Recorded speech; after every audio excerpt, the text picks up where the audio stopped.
With the end of one era must always come a new beginning. What's up, guys? All here, and here we are to do a breakdown and review of chapter 403 of My Hero Academia, which is known as The End of an Era and the Beginning. And I'll admit, spoilers, they had me feeling some type of way. The resurrection had me feeling some type of way. But now, I got some new things to say about the things that had me feeling some type of way. So let's not waste any more time and let's get ready to record and play. Edit in May. 3, 2, 1, go. What's up, guys? All here. Fun fact, I do in fact have it on me and keep it on me at all times. And another fun fact, Hori's just amazing. Like, as an I don't know. I don't know how the man could do this. I don't care that he was on break. Look at the detail. Look at the knuckle detail. Look at the glow in the knuckles to signify the one for all energy glowing within. Look at the shades on the tongue. Look at the detailing on the teeth. Do you know how hard it is to make individual teeth look good? He did it. He did it. Look at the different layers. You can see the incisors. You can see the front teeth. Look at the gums. Look at the gums. Look at the different gradients in the hair, showing the level of Super Saiyan he's at. He's currently at Super Saiyan 5.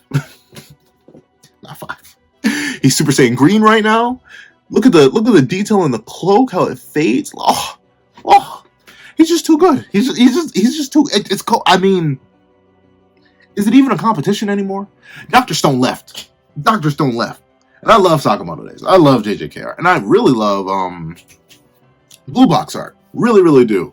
But in terms of sheer artistic quality, is it close? Is it competition? I'm trying to think what else is running in Shonen Jump right now. I can't think of nothing that's anywhere near the quality of Hori as just sheer, like, I could put that on my wall. Easy. If I would put it on my wall back right over there. In a heartbeat. Gorgeous.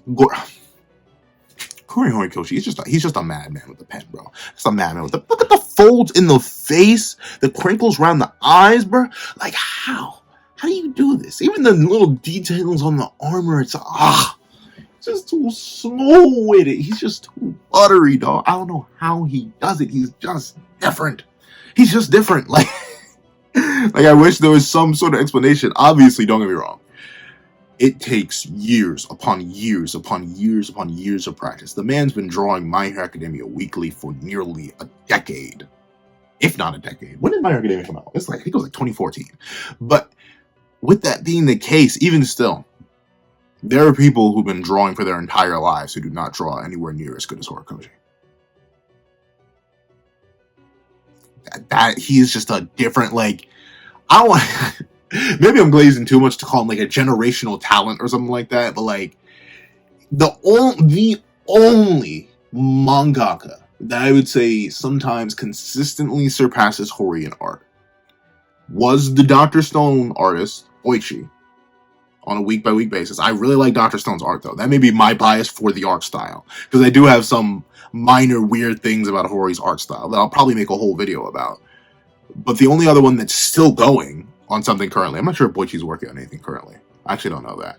But the only other one is the Record of Ragnarok mangaka. Both of them, they're two. The better one. Because admittedly, I can almost verbatim tell which artists drew which panels. I can almost, there's a tangible difference sometimes. So they blend their art styles really, really well, but sometimes you can tell where one mangaka did one panel, one mangaka did another. You can see the juxtaposition. They do really good. They'll like fade in between. But regardless, that's how monthly manga. Monthly. Hori does his weekly. And this isn't even the only color. This is the only color page. That's just the cover for Shonen Jump. Look at this. Look at the detail. Look at the different gradients in the hair, fading, showing the different generations from the dark green, fading out into the lighter gold, the gold that reflects his connection to All Might. All Might looking absolutely scrumdiddlyumptious in this armor, bro. As much as Still, I'm sorry. I need to get over it. I need to get over it. I've gotten over so many things in My Hero Academia. I need to get over the Iron Might stuff. I know, but like, I still really like the Iron Might stuff. But as a design, look at how immaculate this looks. Look at how buttery. Look at how smooth. Hori is one of the few artists I know of that can do so much with black and gray. In a color page, by the way. I'm not just talking about in general, because obviously all manga's in it's in grayscale. That's what manga's in. But dog, look at how many different gradients of black it has. Look at how you can tell every individual detail, every single section of this suit, from the lines, the way he uses the yellow to break the suit apart, the way he uses the light to reflect off the edges appropriately, the way he color differentiates between the joints and gears of the suit, the way that even the cape folds in with these different dimensions and has the same fading effect as Midoriya's hair. Look at the different reds on the gauntlets or whatever those things are called that Midoriya wears. It's so beautiful. It's like there's no one like him in the weekly game. There's simply, unless if y'all know someone else who has Hori tier or even above art that's in the weekly manga game, let me know. Please let me know. I want to read their manga. Because admittedly, this is something I don't talk about too often. Some manga I don't read because they're ugly. I'll admit. There are some manga that I just have yet to say. I started reading Kuroko no Basket. I think that manga, at least at the start, I've seen later chapters of it, so I know it gets better. I just need to power myself through it. But some of that early manga art looks so ugly that I have not been able to properly get into and finish Kuroko no Basket. To this day, because Blue Lock, I've been on the Blue Lock kick. Obviously, been loving Blue Lock left, right, and center. So I wanted to read the other popular sports manga. I know it's Aoshi or something like that, the other soccer manga, but I wanted to read Kuroko no Basket because I heard everyone loved the anime. But I don't know, the early chapters of the manga, they just didn't do it for me. But Hori, never. From chapter 1, Hori's been amazing with the art, but the man has only gotten better. Nearly a decade of experience with this series, with his current art style, he's just a different breed, bro. He's just a different breed. I'm sorry. I've been glazing way too much. Let's actually hop into the chapters. Nana looks good here too. It's just that has the most simple design out of all of them, and thusly it seems like Hori couldn't play with her design as much. But still, he has little things like the yellow gloves, the definition in her musculature, and the different skin shading that he does there. And then once again, the usage of light reflection. Fantastic work by Hori. He's just different. But we get to one of my favorite parts of the chapter. The beginning of All Might. And a question that I feel like maybe not everybody, luckily enough, not everyone is oppressed with existential dread on occasion. For me, it doesn't happen all too much. Sometimes I'll sit back and have moments when I'm like, why do I exist? Why do I matter? What am I? Is it simply that I exist and therefore I am? Or am I simply because I exist? Sometimes I do get philosophical on my existence, but I feel like a lot of people have asked this question before. What was I born for? What were you born for? I don't have an answer. I mean, other than the fact that my parents wanted a kid. Voila! And then suddenly I existed. That's how it happened for me. That's what I was born for, to provide them a kid. What else I do with my life from there, it's up to me. But, with that being the case, and ironically enough, Hori asked that natural follow-up question. And what are you going to do? What were you born for? So my parents could have a kid. What will I do? What am I going to do with that? I'm here with y'all, alright? But with that being the case, we see that All Might was a child. A boy. A boy without a dad. I don't know. Here's the thing, right? Same thing with Midori is that I highly doubt All Might didn't have a father. It's just that Hori didn't feel like drawing him.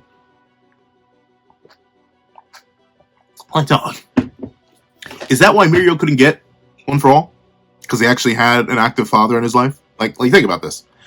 Midoriya and All Might, two quirkless individuals who only have important mother figures, and they got One for All. The Mr. I got a loving and supportive father just did not get One for All. Is that double negative work? Mirio didn't get One for All because he had an active father in his life. Both All Might and Midoriya, who did not have active fathers, they both got one for all, and they were both quirkless. And Mirio ended up becoming quirkless after he got encouragement from his dad. So maybe dads are the poison in My Hero Academia. Look at Endeavor. Dads may just be the poison in My Hero. You maybe not. You don't want a dad, but in the world of My Hero, you definitely want a dad. But with that being the case, he reminds me of Rengoku here. Something about this drawing in particular, though. I don't know. Something about that reminds me of Rengoku Kyojuro from Demon Slayer. Something about it. And I will admit, I do like that he looks like his mom.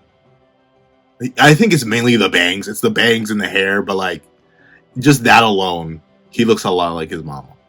And like, as a guy who, notably for the longest time, I looked more like my dad. As I've grown older, I look like a carbon copy of my mom. So I understand the feeling of like, oh yeah, you're your mama's kid. I relate to that and I understand it.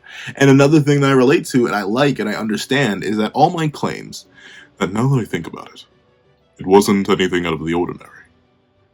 The memory is far too peaceful to be considered a proper origin. And I like that. I like that All Might's human. He's just a dude. He's just a guy doing guy things. Sure, he doesn't have a quirk, which in the world of My Hero Academia is actually the exception, not necessarily the rule. But still, he's just a guy doing dude things. He's just a person. Anyone, anywhere, anyone could have become the symbol of peace. Anyone could have put in the work and the effort that All Might did. Anyone could have been someone. And the fact that he had a peaceful past, a regular life, just a kid growing up reading manga with his mama. That's good. I like that. I like when characters, even if they are born into significant power, my brain immediately leaps to Superman. Because in my opinion, if there's any major hero that All Might is directly correlated to, Midoriya is obviously more correlated to Spider-Man in my mind. I think Hori even drew them together once, or someone drew. I constantly see Midoriya and Spider-Man being drawn together, and obviously the parallels are pretty clear. Super strength, the danger sense, Black Web. Everyone and their mama knows. Like, oh, okay, we know what you're cooking from, Hori. You may claim that you didn't watch Avatar, and thusly Todoroki was an accidental off-brand Zuko with ice powers, but we know you're a comic fan, Hori. We know you love you some Spider-Man. So we see the similarities there. Even with the whole great power comes great responsibility. Like we see that. But All Might has always been a Superman parallel for me. From my understanding of their perfection, to their dominance, to their symbolness, all that. He was always a Superman parallel to me. And one of my favorite things about Superman's character is that despite the fact that he's literally an alien, might as well be a deity, this Lord of the Sun, this almighty man who can never ever really lose because it's simply built literally into his narrative. Like, I'm pretty sure there's like a whole subsection in like Doom Patrol. It's literally like the story of Superman is so almighty that like it transcends everything. But one of my favorite things about Superman is that at the end of the day, in spite of his insane magical backstory as a last survivor from a detonating planet, he's a boy that grew up in a small town, raised by farmers. I wasn't raised by farmers, but still, that simple nature, not a crazy backstory, a backstory he only learned about later in life. Superman is a man. Sure, he's super, but the man is still there. And I like how All Might, he's the symbol of peace. He's the fear of all things in the dark. He's literally the beacon of the universe. He's more of the English dub of the Super Saiyan transformation speech that Goku gives than Goku ever was. And at the same time, he's just the guy. It's, ironically enough, despite comparing him to Superman, it's very similar messaging to what Into the Spider-Verse has. The idea that anyone can wear the mask. You don't have to be Peter Parker. You don't have to be, well, mainly Peter Parker. You don't need that. As long as you're able to muster up the courage, muster up the bravery, to put on that mask, to bear that weight, to take the great responsibility that comes with that great power, you can be a hero too.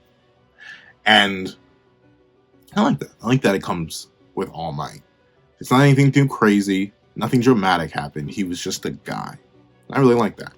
But with that being the case, we see that All Might has a realization that I think a lot of people have. If you haven't had it yet, It'll happen to you just automatically. And this isn't a bad thing. This is actually, I think, a good thing. All Might thinks about how the one thing I've done the most is looking back to the path I took. Because every single step looked so important. And it's true. It's true. I don't know. I've seen my analytics. I know the general age demographic is relatively, well, I mean, young adults. A bunch of young adults watch me, which I do appreciate. Shouts to y'all. But that was around the time when I started like looking back at the past and like thinking of, all the steps I've taken to get here. Were some worth it? Were they not worth it? Was everything important? I've come to the consensus right now. Who knows? Maybe 10 years down the line, I'll think something different. But I think every single step I've taken, forward, backwards, sideways, up, down, left, right, all the steps I've taken do seem important. Sure, maybe not minor ones like rolling over on one side of the bed or sleeping on my stomach one day, but like big, even I can't even say like big, just minor or medium decisions that I made. They're all important. If I didn't have that one conversation with that one friend going on 7 years ago now, that guy with the pencil wouldn't exist. I won't say their name. And admittedly, I haven't talked to him in a long time, which is so ironic. But without him, I think about it all the time, without him saying that he believes that the Akatsuki could beat the 7 deadly sins, I would not be here now. I would. We had that discussion, and I was like, gosh darn it, I gotta go make it. If Far From Home didn't come out, and I didn't go see that, and I was like, I want to talk about it, that guy with the pencil simply would not exist. It would cease. Those moments that at the time seemed so minor, now that I look back on them, are so drastically important to a major facet of my life now. So, if you haven't started reflecting, don't spend too much time doing it. Sometimes it's not good to get lost in the past, but think about the things that have happened in your life. They probably have more meaning than you know. But of course, we see that this is chapter 403, the end of an era, and we see that All Might's recollection and reminiscence, his final moments, he essentially is flashing back throughout his life, because for all intents and purposes, he believes that he's about to not just get rid of All for One, but get rid of himself in this massive final blast from the gauntlet. It's cut short. And that's why... Did you really think I would let you die a hero? And we see All for One knows one thing, and one thing only, about heroes. Especially heroes as twisted and unhinged as Toshinori Yagi or All Might.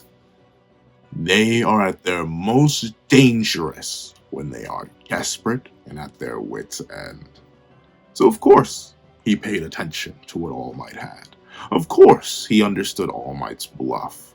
And of course, he knew that All Might would risk everything, including himself, detonating himself before who knows how many millions of people, just to help one boy, Izuku Midoriya. And of course, he knew exactly how to break All Might. Take away that heroic end. Who knows? Maybe All for One could have face tanked it. I doubt it. But maybe he would have face tanked it. It's just one gauntlet. Who knows how much power was actually stored in that thing? It took, like, the suit firing a Giga Laser to do actual decent damage to All for One. And even then he turned out fine. Maybe this would have done nothing. But simply the fact that All for One stopped it. He no-sold it. He said, no. No. You think you get to go out on your own terms with me? No. You don't get to make that choice. You don't get to go out on your own terms. You will leave this mortal coil when I allow you to leave this mortal coil. And I love that. Once again, I still don't like All for One. I still don't. In his entirety. I still think Hori bringing him back, as much as, you know what, retroactively, I think I actually am getting soft on that. And the live reaction, we can check it on Patreon for as low as $1 a month. We're going to remember the channel to check it out for as low as $3 a month. The I believe about 25-minute live reaction over there. Check that out. I did mention something along the lines of, I don't think I'll ever forgive All for One's reintegration into the narrative as a major antagonist. However, considering what his existence does for a very, very important character who comes back later in this chapter, I think I actually am growing soft. Because here's the thing, I'll admit, I like All For One in concept and in some of his execution. When All For One was this gigo mastermind, oppressive deity from the background, All For One and Kamino kind of peaked there, in my opinion. Because it had everything. It had the mastermind. It had the playfulness. It had the integrity, the evil, the smarts, everything.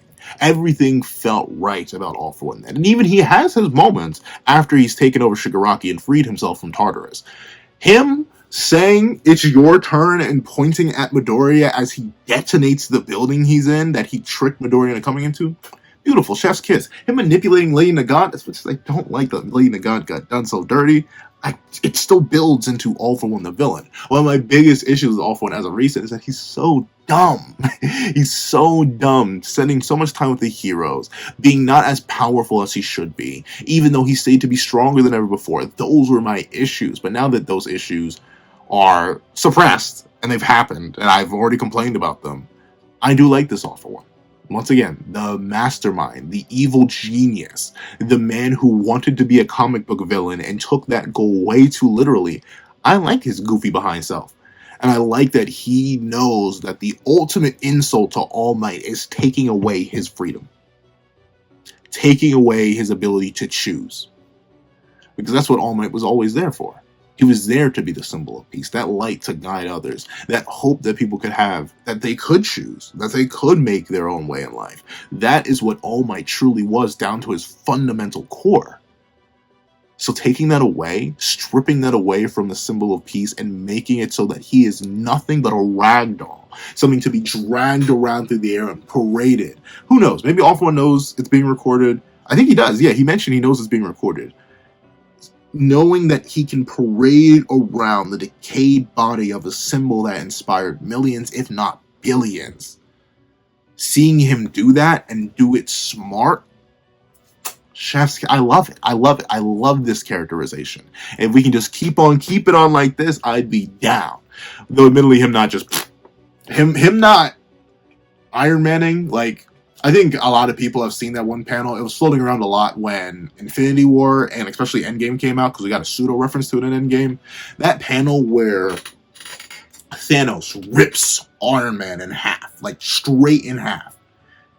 All For One should have done that forever ago. I ain't even gonna lie. He really should have, but even still, that I can't deny that it's not in his character to be sadistic, to play the long game, even though he's literally perishing right now. Clearly that doesn't have as much weight as I thought it did when it was first established. I thought bro was going to like perish in 5 minutes. It's been way more than 5 minutes. And he's perished a whole bunch of times, but he just keeps coming back. So the time limit isn't really a time limit. He's probably going to have like a 5-chapter battle with Bakugo anyway, so the time limit doesn't really matter. Well, let's see. And another thing I really like. It's going to go back to some more Hori art glazing, so excuse me for glazing, who in my opinion is the best weekly mangaka to do it right now. I love how Hori draws All For One. Specifically now, I love how animalistic and beastly he looks. We see that All For One says, "You finally used all your tricks." And we see with this disgusting, like, don't get me wrong, I actually know people in real life who would love if someone had that kind of tongue game. I know them. I've been told in explicit detail, especially against my will. But what I like is how it portrays how monstrous All For One is. He looks like, at best, like maybe a 14-year-old. But the way the tongue extends, like, I'm not sure. I don't think I have a relatively long tongue. But like his hand's all the way over here. It's nowhere near his face. But his tongue's able to, like on some Lilo and Stitch type beat. Look at the way the tongue extends and just slurps up the life juice, activating Stain's quirk. Dog. It's that portrayal of him. Once again, I tinker on using this word back and forth. There's another character in another very popular series that has in narrative been referred to as a calamity, and I occasionally refer to as a calamity simply by their dominance and seemingly lack of care. But All for One feels like almost more than a natural disaster. He feels akin to those beasts in ancient mythology. Apophis, I'm not sure if I'm saying his name right, from Egyptian mythology, the gigantic snake of disorder, the Fenris wolf from Norse mythology, things like the Hydra from Greek mythology. Even, I mean, I guess considering he's much more sentient than those creatures, I guess you can maybe argue, like, he's more akin to the giants or the titans. And I'd say the titans actually work, because they're an ancient thing that predates the gods, you know, like the previous era thing, as the chapter's called, the end of an era. He's this monstrous creature that's so transcendent of human values, ideologies, and morals that it makes him feel ever more off-putting and terrifying in a way that's hard to do, I'm not gonna lie, but Hori uses the art to portray it so well. And you can even see how he exaggerates All for One's emotions, from the length of the tongue to this. Wounded heroes are always the scariest. I know that very well. Of course, remember, he just recently fought Endeavor, and All Might was extremely wounded in both of their prior battles, and All Might still managed to best them twice. So if there's anyone who taught All for One the lesson of how dangerous wounded heroes are, it was All Might. But now, you can't move a single muscle. Yes, that's the face I wanted to see. And I love it. He's smiling so hard that his skin is literally tearing open from how hard he's smiling. Like, I can't even imagine smiling that hard. His smile is so deep. Like, a lot of people, like, once you'll get older, if you smile a lot. I know, well, actually, I think just in general, you don't even have to smile a lot. You just smile. You'll get smile lines. Your skin will fold naturally. Dog, his smile line reaches up to his eyes. Smile as big as you can right now. I don't care where you are. If you're in public, if you're alone, if you're watching this on the phone, on the TV, smile as big as you can. Dog, I don't know about y'all, but even if I try to do like the big old Joker smile, like the edges of my mouth do not reach, and neither do All for One's. But he's so ecstatic over his dominance of All Might that his smile literally tears through his cheeks and reaches all the way up here. And that doesn't show how monstrous this man is. I don't know what is. He literally harming himself off the pure ecstasy that finally seeing the man who would never quit, finally seeing the man who's wronged him and troubled him all these years, finally seeing the man who's haunted his nightmares. I'm not sure if that's an anime only statement or that's in the manga. I need to reread Kami no Ward. Once again, I'm planning to do a massive series retrospective once it's finally over. But this man who has haunted All for One for literal decades and has always done it with a smile, always done it with determination, always done it in opposition to the odds, in opposition to the reality of the situation at hand. Finally seeing him break, finally seeing him make that face of pure despair, and the fact that the face is permanently locked too, because once again, All Might can't move. This is the last face he'll make. The shock and fear realization that his plan failed, that is the last image that All for One believes will be on the minds of everyone who is watching their beloved hero fight to help save the world. That look of shock and despair is the last face that anyone will ever see of All Might. And there is nothing that could make All for One happier than the despair of the man who's caused him so much strife.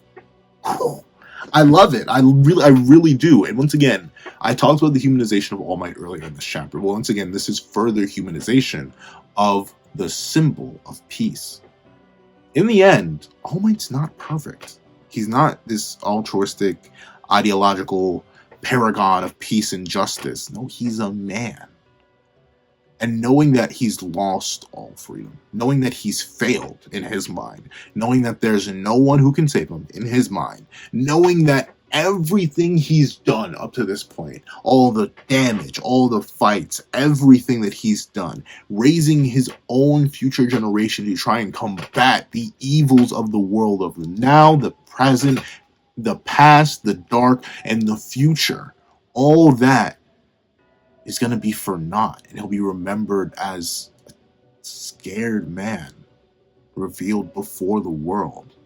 That face, I can't imagine what's going through his head, and I love it. I don't know, it's that extra layer of humanization. I really appreciate it. I love it when characters are human. I know that sounds so weird, like, pencil. You're reading My Hero Academia. There are no aliens in the show. They're all human. But specifically having genuine human reactions to things is something that's hard to do, especially when you're trying to tell a story as altruistic and as hopeful as My Hero Academia. It's not the easiest or most consistent thing to do, but Hori's willing to do it, and I love it. But of course, we see that there is one man who can save All Might, one man who can provide hope to the world. It is not Naomasa. He's gritting his teeth and sweating buckets, but it's actually Gentle, the gentle criminal, still amped by this love thing. Shout out, it's Labrav's quirk, it's kind of crazy. And we see that with Yue floating again, he believes he can go in and help. He believes that he can go save All Might. He can save the inspiration for not just himself, but the world. But unfortunately, unfortunately, life can be oh so cruel. And thusly, Yue, after all the work, all the effort, everything that was done to try and save it from falling from the heavens, is worthless. Because all it took was one blast, one strike like a lightning bolt tearing through it, to immediately destroy all the work that was done and send the gentle criminal falling back down. And we see these poor business students still trying to record, which I give them credit for on multiple levels, but I can't imagine how traumatizing that would be. Like, imagine you're a kid who really likes All Might, and you're seeing All Might on live TV, and like you see this image of him. Even if everything turns out fine, which it most likely will, I don't think. No offense, but I don't think MHA is going to have a dark ending. Can you imagine how traumatizing it's going to be? Like, darn, you're watching this on live TV, you're seeing a man about to break, a man known as a symbol of peace who's inspired so many, shatter before your very eyes. Heck, even if you weren't just a young kid, if you were just a dude in the world of My Hero Academia, I feel like that would be a little bit traumatizing. But we see that Gentle's now forced to lift Yue again. He cannot leave, because All For One destroyed everything. And I love the little detail that All For One's mouth, after being brought back to reality by the actions of Gentle, we see it's already healing again, because he did damage to himself with his ecstasy. And we see that he realized that, Yue absorbed the energy, so I missed the target. Well, no matter. Get crushed by your own good intentions, Tobata. Is it Tobata? Tobita. And here's the thing, right? It's subtle, and I may be reading too far into it, but welcome to That Guy with the Pencil. I read too far into everything. I do like that due to the fact that Gentle was one of the few people in Tartarus that refused All For One, in a similar vein to how All For One noticed Stain was not aligning with them, and how Gentle overall has kind of just been a nuisance to All For One. I like that All For One knows his name. He's not a nobody. He's not nonsense. No, he's Tobita. All For One knows who the gentle criminal is, and knows well enough that he shall now be crushed by the deep heroic desires that reside within his heart. That's a little bit of indirect respect coming from a character like All For One. All For One's more than petty enough to not use your name, even when it would be easier to use your name. He's definitely the kind of character who would insult you, demean you. But in a way, twisted or otherwise, this is All For One acknowledging that, hey, you're somewhat like that. And I can respect that. But of course, we see that with the Gentle down for the count, well, not down for the count, but still lifting, the Stars and Stripes Patrol seems to come in. Admittedly, I'm not exactly sure why they got so close. Like, this is admittedly just a fundamental mistake on their part, but I guess they're in crisis, they're in turmoil, even with all their training, they don't want to miss, and they've already dealt with people who can react to their lasers at a relatively far range, and they could probably just assume he's almost as fast, if not as fast, as the incomplete Shigaraki that they fought, and thusly, getting in close would be a better option. And unfortunately, though, they come in, diving in at top speed, preparing the lasers. Not firing them. And I'm not sure if this is due to the fact that lasers need a little bit of warm up or something like that, but I think it was hesitation, right? Because you can see that one of them asks, "But what if we hit All Might?" And the lead pilot is like, "He is Star's idol." So you see the hesitation, and unfortunately that half second, that split second of, wait, maybe we shouldn't do this, as you see Admiral Akbar watching, and gets them all gone. As All for One recognizes them as the X-66 jets that fought Tomura alongside Star, and seemingly with just a wave of his hand, he tears them all apart. They were only human, after all. And that hesitation to fire ended up getting them all taken away. And we see All for One being like, hey, you were dangerous because she was there. But now, she's long gone. And thusly, he has nothing to fear of them. And that's good. Once again, I think that's kind of what should have happened to All Might, but whatever. Iron Might's past now. We see them all fall to pieces. Admiral Akbar gets on his knees. And we see, admittedly, I mean, I know the reason Hori's not going all out on this battle yet is because it started, but we're not allowed to really see it. I do kind of wish Shigaraki was using more quirks. I think it would be neat. I'd kind of like that. Like, remember, he was kind of just spamming quirks right at the start of the war, or the first war when he was himself. So I was kind of hoping he'd start using more quirks here, but he's kind of just boxing with Midoriya, who's using a couple different quirks.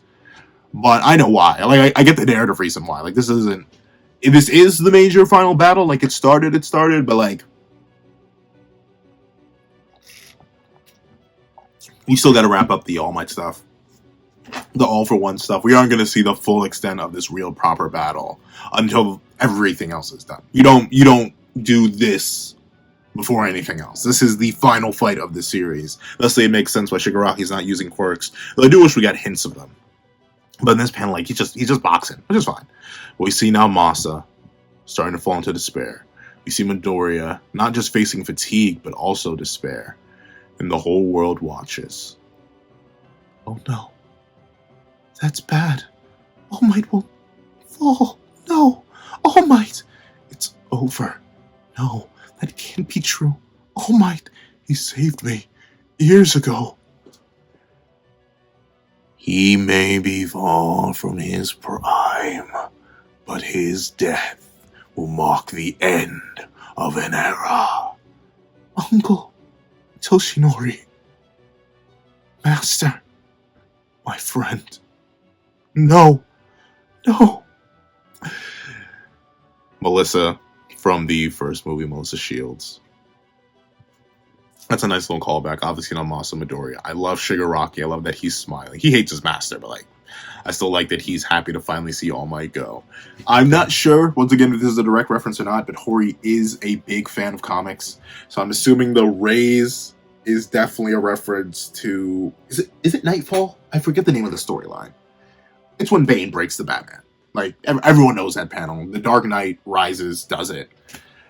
This does seem like a reference to it, him lifting it over his head. Like, unless he was planning to, like, just throw All Might to the ground, which I doubt. I think he was literally planning to break him over his knee. Once again, be as visceral as possible on live TV. Just to show everyone, like, hey, this will happen if you try to be heroes. Ha ha ha. And we see, still paralyzed, still in despair, All Might can do nothing as he just prepares to shatter. And now Masa cannot even watch, while Midoriya is unable to close his eyes due to the overwhelming energy flowing around him. And we see now Masa begins to pray, as Midoriya is about to break, that someone can save his friend. and we see that a man has risen. A sparkling light rises over the horizon of you. I missed. That was a fly. I'm sorry. I'm not sure if they even showed up on camera. But a sparkling light shows over the horizon of UA. Now, admittedly, I'm not sure if this is just like... I'm not sure if this is an actual light or just like an art thing by Hori. I think it's just an art thing, right? Because he's still covered in smoke here. Like, the smoke's supposed to clear here in this shot. And look, again, look at how gorgeous Midoriya looks here, bro. Look at the artistic quality. This man's he's a freak of nature. Like, and I mean it in the best way possible. He's a freak of nature when it comes to art. What in the world, man? What in the world? I don't know, dog. He's just different. He's just fundamentally, archetypically, every single adjective you could use. He's just different. But you see, from the smoke and ashes, rises a man. A man named Bakugo Katsuki. The end of an era and the beginning. So Bakugo's up, presumably with Edgeshot properly operating as his heart now. So, pushing all my biases aside, and to stop complaining as a big old baby, I'll admit, your boy was complaining a whole lot. To quote my friend, who is also a massive My Hero Academia fan, she grabbed me by the... I was wearing, where's the hoodie? It's in the wash right now. I was wearing a hoodie. She watched my spoiler discussion, and she grabbed me by the scruff of my hoodie. Well, not the scruff. She grabbed me by the collar of my hoodie and was like, you listen here. I've had to sit through you glazing Bakugo as a character for the past, 5 years. Now you sit back and enjoy that the man's alive, like everybody else, considering you should have gotten over this a year ago. And she's right. This is not surprising. This is not new. And in retrospect, Bakugo is my third favorite character in My Hero Academia. Pretty solidly. It's Endeavor. It's All Might. And then it's Bakugo. Then it's like Hawks. Maybe twice. Actually, no, not twice. Why did I say twice? I ain't really rocking with twice that much. Twice may not even be in my top 10. Yeah, I'm gonna kick twice straight out there. But she's right. And y'all were right. Bakugo being back is something that was set up and has been established. And him being here is a good thing. The main reason I say it's a good thing is not just for the fact that Bakugo's back. Hallelujah. The Deuteragonist lived. But it's also for the fact that Bakugo is the only character out of the main... I guess it's weird to argue Todoroki's part of the main trio. But then again, I guess Uraraka wasn't part of the Three Heroes movie. That was Todoroki, Bakugo, and Midoriya. But essentially, every other major character, whether it be Midoriya, whether it be Uraraka, or whether it be Todoroki, they always had a parallel on the villain side. For Midoriya, it was obviously Shigaraki. They literally have parallel journeys, except for, the whole all-for-one taking over Shigaraki's body thing.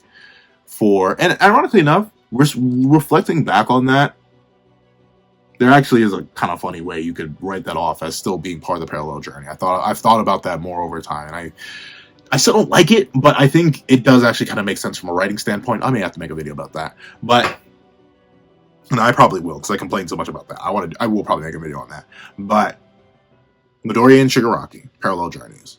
Toga and Uraraka, parallel journeys. So intertwined to each other. And obviously, Dabi and Todoroki, literal brothers. Bakugo never had one. He's the Deuteragonist of the entire series. He consistently wins the popularity. I don't think... Has he lost the popularity poll for, the past 3 years? I think he's always been number one for a hot minute now.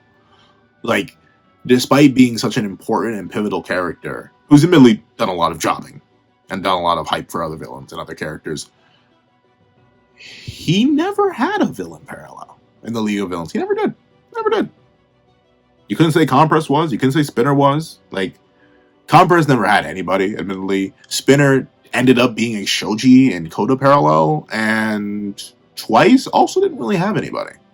So Bakugo was kind of left in this weird void where he was, ironically enough, put on a lower pedestal than someone like Todoroki, who wasn't introduced into the narrative as a major aspect of it for like the first 10 or so chapters, I think.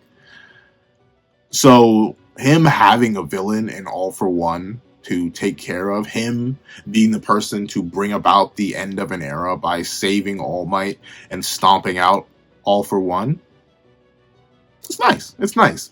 And notably, the level of power he should be at should be superior, or at least speed-wise, he should be superior to what All for One is now, considering Shigaraki for one is the one he was like speed blitzing around. Ultimately, he still did get his heart destroyed. It's weird. But I'm very interested to see, and I'm happy that he's back, because he's still my third favorite character. And I do really like his journey, and I'm very interested to see how his journey ends. And I'm also interested to see if he's going to do anything like Midoriya is doing with Shigaraki. The endeavor to understand. Like, Shigaraki still is someone that Midoriya feels like needs saving rather than just... And since I've come to accept that as something that is valid for the character, that's simply what Midoriya's narrative is all about, the understanding of villains, the understanding of people as a person who was never given the chance to be understood himself, I wonder if All for One's going to get that same treatment. Just based on how the narrative treats All for One relative to Shigaraki, considering like All for One is the person that Shigaraki needs to be saved from in Midoriya's mind, I highly doubt it. And Bakugo is obviously not walking down that same parallel journey that Midoriya is. But I don't know. I'm intrigued, because these two are obviously consistent parallels to each other. So I wonder if there's going to be like even any mention. And you can even argue that like early Bakugo, who's like telling Midoriya to go jump off buildings without a quirk, is something of a parallel to All for One in his just like innate cruelness for no reason, and maybe there could be some character work done there. I don't know. I'm very interested to see the sub-layer of writing that's going to come with Bakugo versus All for One, and not just the external layer of cool fight. That's what I'm very interested to see. I'm very interested to see how Hori handles it. Once again, we get this beautiful callback to the individual steps that All Might took, leaving all these impacts in his wake. And one of the impacts is this card. This card that connects these three. The beginning connected to the old era. We see Bakugo Katsuki with the same explosive eye, so it seems like he does still have his... I think it's like his third? Is this his third awakening or his second awakening? Like, Bakugo's had multiple quirk awakenings. Like, he had his one in the war where he was, like, boosting a whole bunch. Then I think he got another one when he had to save Midoriya in the war. And I think he got another one because he was storing up so much sweat that like it burst out his entire body. And who knows, maybe he's going to have like a fourth awakening with Edshot's heart. He's going to need it. Because once again, he's fighting a deity.